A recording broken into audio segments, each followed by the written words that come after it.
देखिए, enter Portia and नेरेसा। Portia और नेरेसा enter करते हैं। Portia, that light we see is burning in my hall. How far that little candle throws his beams, so shines a good deed in a naughty world. That light, Portia जो है वो देखती हैं कि उनका जो हॉल है, palace में जो उनका हॉल है, वहां पर जो है ना लाइट चल रही है। उस जलती हुई लाइट को देखकर वो कहती हैं, how far that little candle throws his beams. ये जो कैंडल है, छोटी सी कैंडल है, ये कितनी दूर तक अपने वीम्स को, अपनी रोशनी को फैलाती है। सो ठीक इसी तरह से शाइन अ गुड डीड, एक अच्छा काम जो होता है, इन अ नॉटी वर्ल्ड, इस नॉटी मिस्चीवियस वर्ल्ड में एक अच्छा काम एक छोटी सी मोमबत्ती की तरह ही होता है। तो नॉटी वर्ल्ड मतलब ब्लैक, अंधेरा चारों तरफ।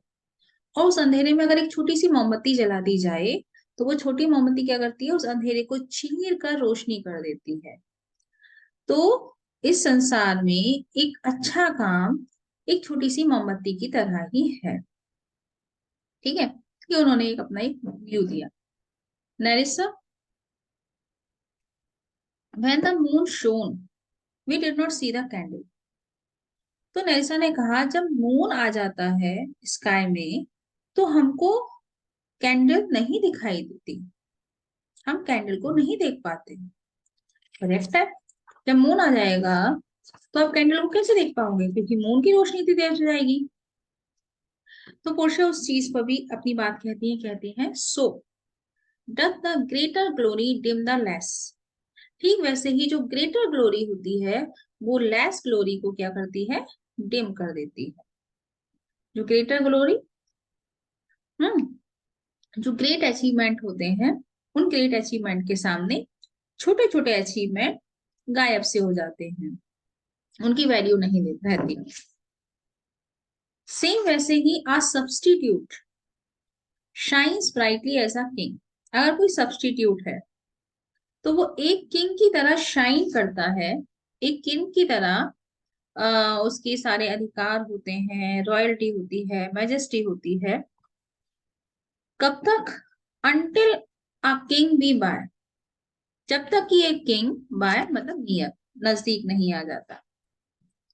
मतलब जैसे कि ये कहना चाह रही हैं, अगर हम लॉरेंजो का पॉइंट ऑफ व्यू ले, लॉरेंजो को देखें, तो लॉरेंजो एक सब्स्टिट्यूट ही तो है। तो लॉरेंजो कब तक शाइन करेंगे, जब तक पोर्शिया नहीं आ जाएंगी। लॉरेंजो एक सब्स्टिट्यूट की तरह है, एक डेप्टी मिनिस्टर किंग की तरह है। वो शाइन करते हैं ब्राइटली एज अ किंग, एक किंग की तरह, until a king be by, जब तक कि किंग नजदीक नहीं आ जाता। And then his state empties itself, और फिर हिज स्टेट, अगर मान लीजिए जो डेप्टी है, जो सब्स्टिट्यूट है, उसकी जगह किंग आ गया, अब जो सब्स्टिट्यूट है उसका स्टेट क्या हुआ, एम्प्टीज इटसेल्फ, खुद ब खुद एम्प्टीज हो जाता है। एम्प्टीज का मीनिंग लिखिए, वैनिश, खुद ब खुद वैनिश हो जाता है।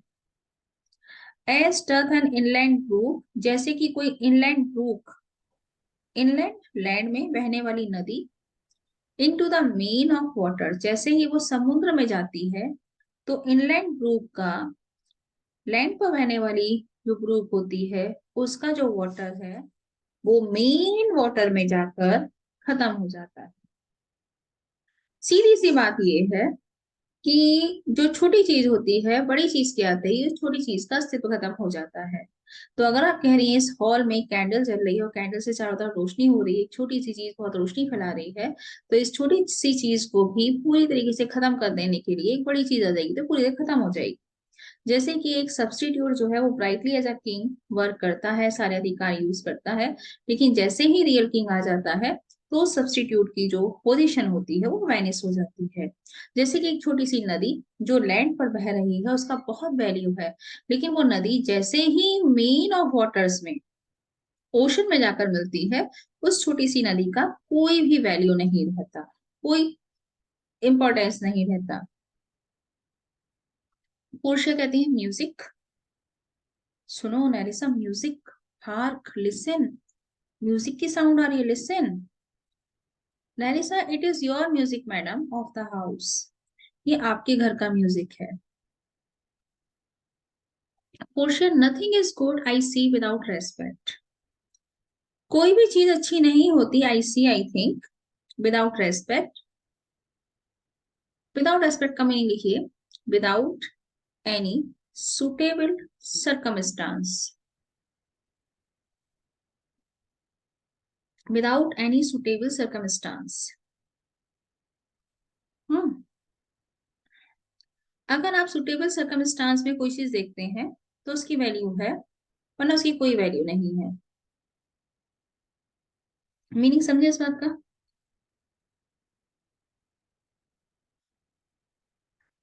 हम्म हम्म।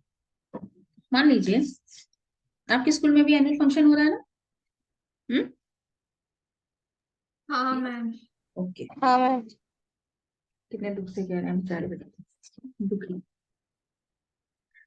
तो अब एनुअल फंक्शन में जो भी प्रोग्राम्स होंगे, उन प्रोग्राम्स को अब एनुअल फंक्शन की अलैदा एवं ही देखिए, एवं ही जो प्रैक्टिस हो रही होगी ना, तो देखिए नो इम्पोर्टेंस, क्या बेकार है, कैसी रिएक्ट करो, क्या बकवास कर रहे हैं, कोई आपको एंटरटेनमेंट होगा ही नहीं उसको देखने के बाद। लेकिन अगर उससे जुड़े हुए सर्कमस्टांसेस सब डाल दिए जाएं, स्टेज तैयार कर दिया जाए, ऑडियंस मस्ट स्टार्ट आ जाए, सब एनर्जेटिक हों, उस टाइम जब एक सिनेरियो तैयार किया जाए, उस टाइम आप हर एक चीज को बड़ा बारीक से देखेंगे।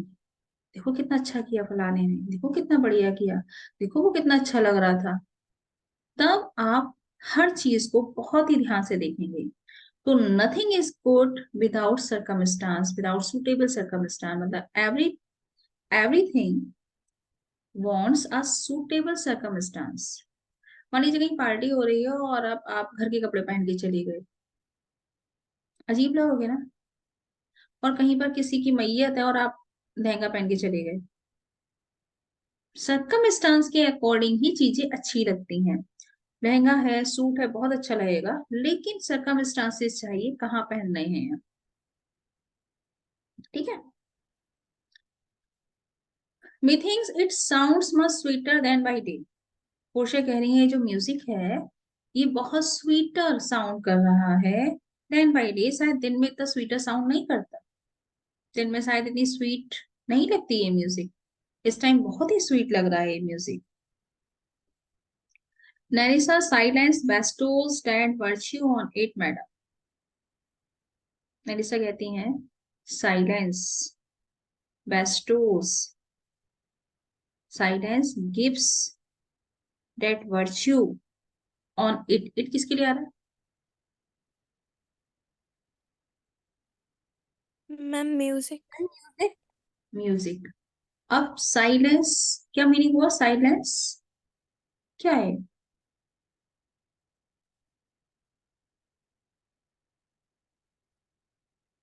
मैम जब लोग सारे चुप रहते हैं तभी म्यूजिक का वर्च्यू आता है। एक और फिर गैस बंद करना, ठीक है। तो साइलेंस जो है वो वर्च्यू, बिल्कुल करेक्ट बोले, साइलेंस जो है वो वर्च्यू क्रिएट करता है म्यूजिक में। अगर म्यूजिक को साइलेंस में प्ले किया जाए तो एक वर्च्यू क्रिएट हो जाता है।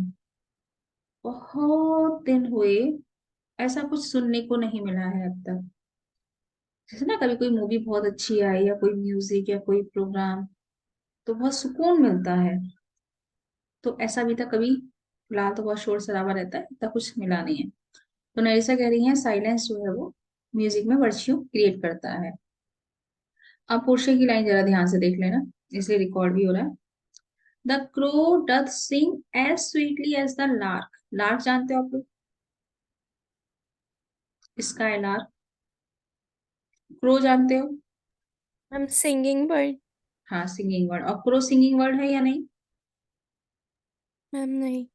नहीं। क्रो की आवाज भी उतनी ही स्वीट लगेगी जितनी स्वीट स्काई लार्क की होती है।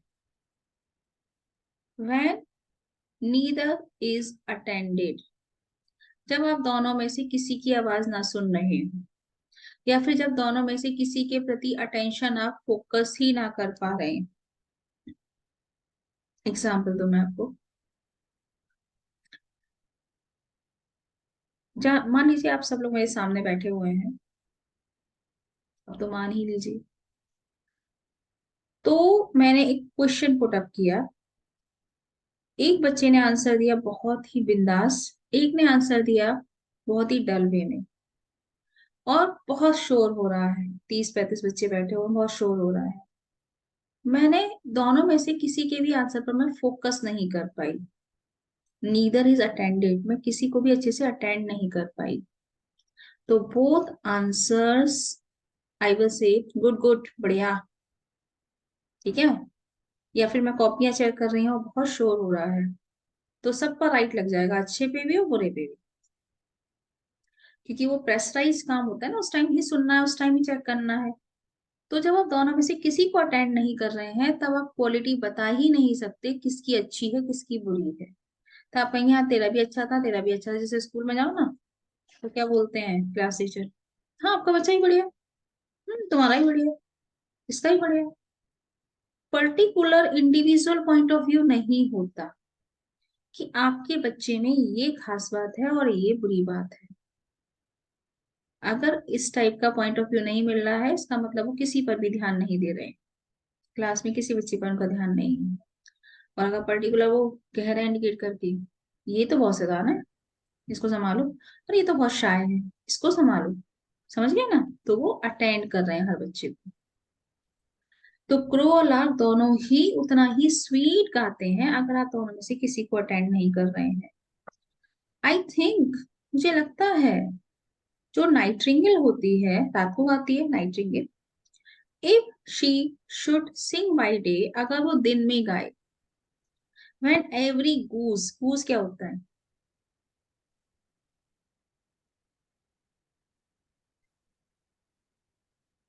मैम एक बर्ड जो बुरी आवाज निकालती है।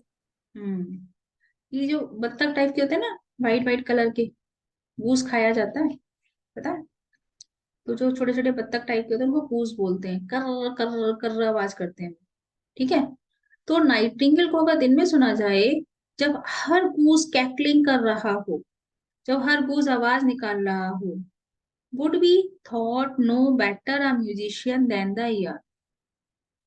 तो नाइटिंगेल को समझा जाएगा बेटर म्यूजिशियन नहीं, कि नाइटिंगेल कोई बेटर म्यूजिशियन नहीं है, किससे better? Than the urn, yearn, yearn का ये भी एक सिंगिंग वर्ड होती है, सॉरी नॉट सिंगिंग, एक सिंपल वर्ड होती है yearn, Y E, sorry WREN। तो अब समझिए, अगर आप नाइटिंगेल को उसकी सर्कमस्टांस के अकॉर्डिंग, उसके सही टाइम के अकॉर्डिंग नहीं सुन रहे हैं, नाइटिंगेल को आपको रात में सुनना चाहिए लेकिन आपको सुनना पड़ रहा है दिन में, तो नाइटिंगेल की आवाज उतनी ही बेसुरी होगी जितनी किसी अर्न की होती है, एक सिंपल से वर्ड की होती है। क्योंकि दिन में क्या होता है, हर एक गूस कैकलिंग कर रहा होता है, हर जगह शोर मच रहा होता है, तो आप नाइटिंगेल की आवाज को ध्यान से नहीं सुन पाएंगे। अब और ध्यान से सुनिए, अब इन्होंने इसको समराइज किया है question. How many things by season are to their right place and true perfection? कितनी चीजें ऐसी हैं बाई सीजन, बाई सीजन, एक सीजन का मीनिंग है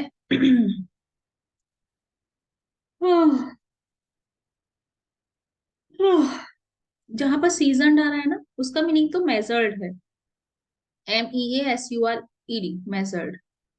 और by season, by correct time, कितनी चीजें ऐसी हैं जिनको उनके करेक्ट टाइम पर मेजर किया जाए, ठीक है। आर टू राइट प्रेज, तो उनको सही प्रेज और ट्रू परफेक्शन मिलता है।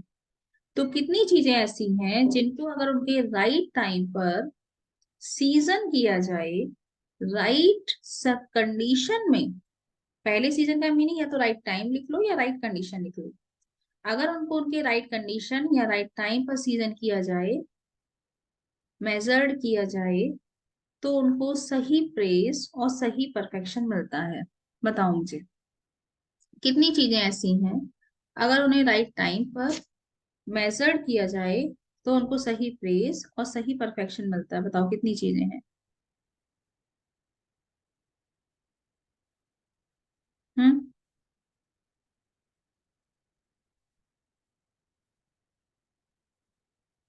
बोलो। बोलो।